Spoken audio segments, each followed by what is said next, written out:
करतो त्यासाठी स्कॉलरशिपची व्यवस्था केली, भोजनाची व्यवस्था केली आणि त्या मुलाला शिक्षणाची संधी दिली. तो म्हणून 11वी झाला, 12वी झाला, कपडे लागत. बाबासाहेबांनी त्यांना सांगितलं तुमच्या पोरांना जीवन पत्र असेल. एक मिनिट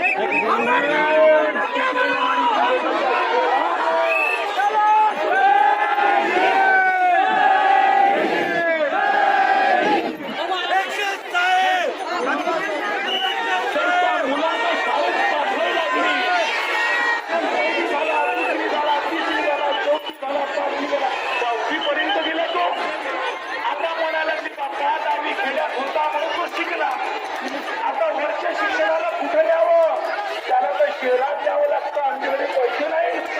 तर बाबासाहेब म्हणाले चिंता करू नका, तुमचा पोरगा 10वी पास झाल्याबरोबर त्याला स्कॉलरशिप तुमच्या पोरांनी सत्याने त्याला एवढ्या मोठ्या उच्च पातळीवर पाठवलं की त्याला ती स्कॉलरशिप मिळवून दिली.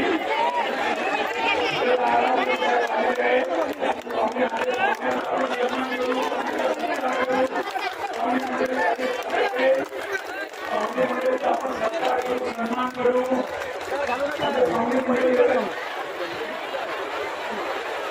या ठिकाणी सन्मान्य आता बाबासाहेबांनी म्हणाले की बाबा माझा मुलगा 10वी पास झाली, ती डॉक्टर झाली, इंजिनियर झाली, वकील झाली, मोठ्या मोठ्या पदावर जाऊन बसली. तद्वतच या ठिकाणी टाळ्यांनी त्यांचं स्वागत असू द्या, जोरदार टाळ्या असू द्या. धन्यवाद. जो बैठना चाहते हैं वो बैठ जाएं ताकि उनसे बात की जा सके. इसकी सरकार ने और राज्य सरकारों ने मिलकर हायर एजुकेशन को इतना महंगा कर दिया कि जो एजुकेशन हिंदू धर्म शास्त्रों की वजह से, मनुस्मृति की वजह से, जिस एजुकेशन से देश के दलित, पिछड़े, आदिवासी लगभग 3,500 साल तक जिससे वंचित रखा गया, व्यापार से वंचित रखा गया, संपत्ति से वंचित रखा गया, और डॉक्टर बाबा साहब अंबेडकर जी ने अकेले अपने 4-4 बच्चे और पत्नी को कुर्बान करके उस लड़ाई को अपने बुद्धि और विवेक से, अपनी काबिलियत से लड़के 3,500 साल की हमारी गुलामियों को तोड़कर हमारे पढ़ाई लिखाई के रास्ते, व्यापार के रास्ते और संपत्ति के रास्ते खोलकर हमारे लोगों के आगे बढ़ने का, विकास का रास्ता खोल दिया. अगर हम इसी तरह जातियों में बटे रहे तो ये 30% भी आने वाले 10 से 15 सालों में छिन जाएगा.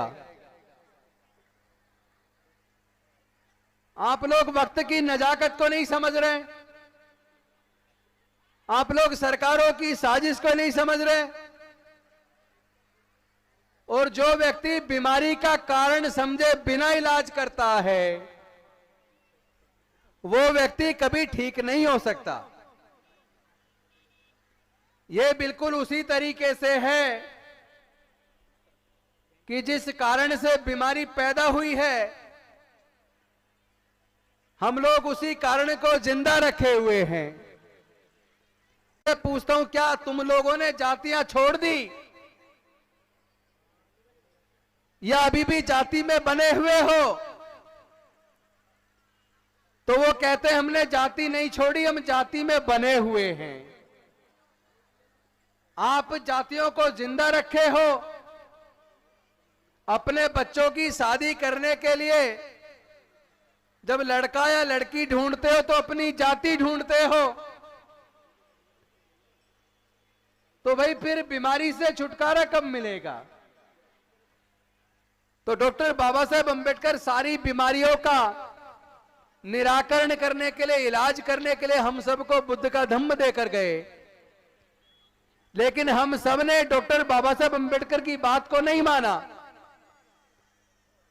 हमने तथागत बुद्ध के धम्म को नहीं अपनाया, और अगर अपनाने का नाटक भी किया तो अपने आचरण में नहीं उतारा। हमने धर्म में आने के बाद भी जातियों को जिंदा रखा, और आज भी शादी करते वक्त अपनी जाति ढूंढ रहे हैं, तो भाई बीमारी का फिर कोई समाधान होने वाला नहीं है। और ये जो दीक्षा का प्रोग्राम होता है, जिसमें ये 22 प्रतिज्ञाएं दोहराई जाती हैं, 22 प्रतिज्ञा तो व्यक्ति जब बौद्ध धम्म की दीक्षा की विरासत में, बुद्ध के धम्म में आकर मैंने दीक्षा ली और बाबा साहेब की दी हुई 22 प्रतिज्ञाएं ग्रहण की। लेकिन ये रोज ग्रहण करने की चीज नहीं है। जब कोई व्यक्ति बौद्ध बनता है तब वो 22 प्रतिज्ञाएं ग्रहण करता है। जब आप उसे रोज रोज दोहराओगे तो उसकी वैल्यू कम हो जाएगी। हमें आज इस बात को समझना पड़ेगा कि ये 22 प्रतिज्ञाएं सारी बीमारियों का इलाज करने वाली हैं। अगर पूरे भारत के मूल निवासी, वंचित, दलित, आदिवासी, पिछड़े वर्ग के लोग, जिनका हजारों साल से शोषण हुआ है, जिन्होंने अब पढ़ाई नहीं, अब पर इसलिए तैयार नहीं हो क्योंकि हमारे पूर्वज बौद्ध थे। सम्राट अशोक के टाइम पर म्यांमार से लेके काबुल, कंधार तक, ईरान तक पूरा भारत बौद्ध में। कल को अगर उसकी याददाश्त वापस आ जाए, उसे अपने घर का रास्ता याद आ जाए, तो वो व्यक्ति अपने घर वापस जाएगा या नहीं जाएगा? जाएगा ना। तो भाई जब हमें पता चल गया हमारे पूर्वज बौद्ध थे, हमारे पुरखे बौद्ध थे, तो जब जागो तब सवेरा। जब आपको पता लग जाए हमारे पूर्वज बौद्ध, तभी आपको अपने घर में वापस आ जाना चाहिए। तो घर में वापस आना, आज के लोग अब दोबारा से गुलामी स्वीकार करने के लिए तैयार नहीं है। एक मंत्री की कुर्सी तो बहुत छोटी होती है, एक नहीं हजारों मंत्री की कुर्सी कुर्बान है। यहां तक कि अपना जीवन बाबा साहेब के मिशन और मूवमेंट के लिए, अपने समाज के हक और अधिकार के लिए कुर्बान है। हम अपने समाज की लड़ाई को लड़ेंगे, पूरी ईमानदारी से, बुद्धि और विवेक से लड़ेंगे, काबिलियत से लड़ेंगे। अपने समाज के हक अधिकार को सुरक्षित करने के लिए मैं एक वकील के तौर पे सुप्रीम कोर्ट, हाई कोर्ट में भी लड़ूंगा,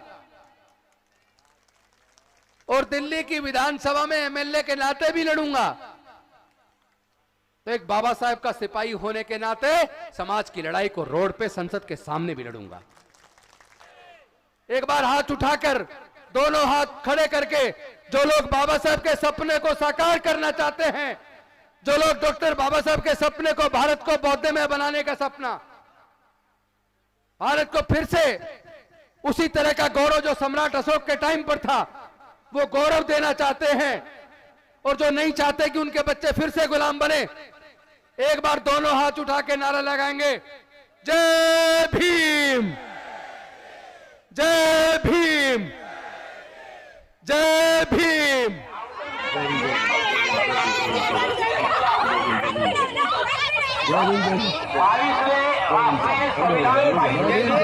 आराम आराम यावर्षी विषय राहणार आहे संविधान, लोकप्रतिनिधी, सरकारी नोकरशहा